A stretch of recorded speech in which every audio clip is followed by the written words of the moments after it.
UAE. Let's get to our panel this morning now. Joining me here in the Canberra studio, Labor MP Andrew Leigh. Good morning, Andrew. Morning, Kieran. And in our Melbourne studio, we've got Liberal MP Kelly O'Dwyer. Good morning, Kelly. And I want to start with you, if Kieran. I can. Hi, Andrew. This sort of roundtable on regulation that we're going to see with business and the Prime Minister and the Premiers today, it's never happened before. You'd welcome this as an initiative, would you not? Well, I certainly welcome the fact that the Prime Minister is playing catch-up on the issue of deregulation and is prepared to at least talk to a number of people in the business community. What I do query, though, is just how real this discussion is going to be. There is no agenda item about the regulatory impact of the carbon tax. And as Deputy Chairman of the Coalition's Deregulation Task Force, I have been travelling around the country with my colleagues Senator Arthur Sinodinos and Senator David Bushby, and we have been hearing from small, medium and larger businesses about the impact that the carbon tax is going to have on them. We were told most recently in Perth that over 200 pages of new regulations are being released by the government every 2 weeks. This is going to be a serious impost on business and have a huge economic cost.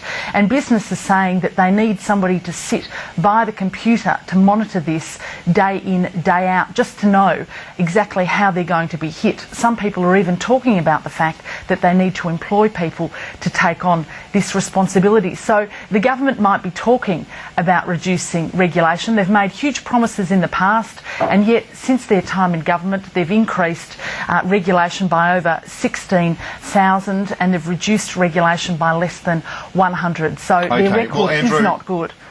Andrew, on that carbon tax issue that Kelly points to, it's also something that Peter Anderson raised with me earlier in the morning, the head of the Chamber of Commerce and Industry, particularly worried about the fact that there's going to be overlap here, that if you've got a carbon price on the one hand, you've got to get rid of all these other inefficient subsidies and other green projects on the like, and the like, separate to that. You would agree with that as an economist? I actually think that hits the nail on the head, Kieran, that there are two ways of getting to the emissions reduction target that both the Coalition and Labor have agreed to achieve by 2020.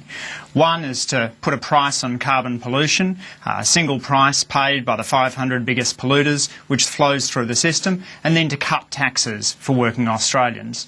The other is Mr Abbott's direct action scheme, which involves very heavy regulation, extensive requirements on business, because it is a micromanaged system. It's a much more Soviet-style system, which requires a whole lot of little programs being run across the board. One of the things you're seeing now with the introduction of the carbon price is the federal government now scaling back a range of these other green programs. But on the issue of business regulation... But there's still more to do there, isn't there? You should get rid of the lot, should you not? Well, there's certainly... If you're talking about having this one price as driving behaviour, you don't need all the other things attached to it, do you? You certainly don't need as many as you do in the absence of a carbon price, and certainly the Coalition will have many more bibs and bobs to get to the emissions target. But there's some schemes that you would want to keep for research reasons. On the issue of business deregulation, I think it is important to realise what huge payoffs the states will receive if they're able to get in place these deregulation reforms. Victoria leads the pack. For every dollar they spend on cutting regulation, they're going to get $4.40 in public benefits. Well, that's a huge payoff. I want to ask Kelly about that, because this PricewaterhouseCoopers report, I raised it with Penny Wong a bit earlier, Kelly. Now, this suggests that it's going to have a big impost on business, but surely you would agree with the idea, the notion of a harmonised national system in workplace safety? Well, certainly you have to look at what is going to be an effective safety system right across Australia, and certainly there is a lot of evidence to suggest that a national harmonised scheme, one that has minimum standards in place that can be applied simply and easily across the country, will be of benefit.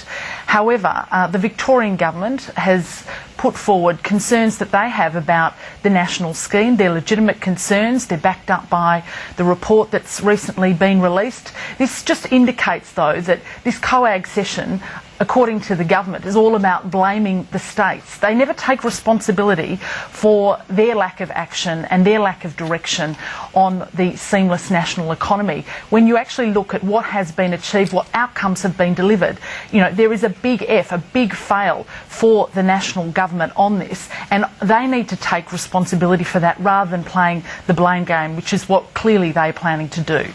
All right, the few other issues I do want to get to, only a couple of minutes left, Andrew, on interest rates. Yesterday we saw the Australian Workers' Union and the Chamber of Commerce unusually on the same page when it came to an issue, this one being rates.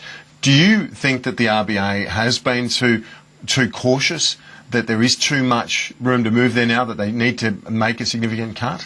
Well, Kieran, I think it's worth stepping back for a moment and realising why we had an independent central bank in the first place. Back in the old days, when the government set rates, you had these boom and bust cycles. Governments had an incentive to cut rates just before an election, and then you would have these post-election crashes. And that was bad for everyone. And so an independent reserve bank that Australia moved towards was a reform that most other developed countries pursued. In terms of the RBA policy settings at the moment, if you read their latest statement, they point out that growth is around trend and inflation is around, underlying inflation is around the middle of the target band. And so I think, you know, they're making their case there that the national policy instrument should be right. But can I also say, Kieran... But that also, from what you're saying, that sounds like they've got a lot of room to make some cuts now. If the inflation is under control and there's... And things are looking comparatively strong, why not cut them? Well, Kieran, because they have a dual mandate, which is output and inflation, and their aim is to keep inflation in the middle of the target band. Your question is, why aren't interest rates always zero? And the answer to that is that's not what I asked. Well, but in principle, then, if we were cutting interest rates all the way down, we would get rampant inflation, and runaway inflation was a consequence of the old days when governments set rates. But the surplus matters here too, Kieran. So getting the budget back into surplus is putting downward pressure on interest rates compared to if we were to run a deficit. Let's bring Kelly into this discussion. Kelly, what do you think about the comments of Peter Anderson, of Paul Howes, suggesting that the RBA does need to take a bit of heat off manufacturing and other industries struggling in the face of the high dollar? Well, look, I would agree with Andrew Leigh on the importance of the independence of the Reserve Bank. You know, on that we have a unity ticket. I think what's so interesting is that Paul Howes, of course, believes in Fair Work Australia and their independence being sacrosanct, but somehow, you know, he thinks it's important for the unions to dictate monetary policy to the independent Reserve Bank. And we've already seen from comments made by internationally renowned economists like Warwick McKibben in the 1970s, when the unions dictated monetary policy, we saw recessions occur as a result of that. Paul Howes really has no idea about all of this. I agree with Andrew that it's important for the Reserve Bank to remain independent.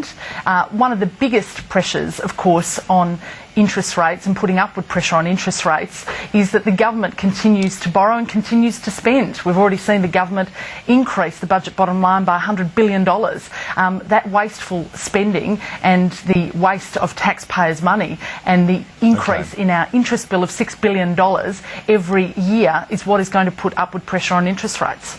Okay, Kelly O'Dwyer, Andrew Leigh, great to see you both. Thank you for that this morning. Thanks, Kieran. That's all for AIM Agenda. Thank you for your company. We'll see you very soon. I'm Kieran Gilbert, and we'll catch you later.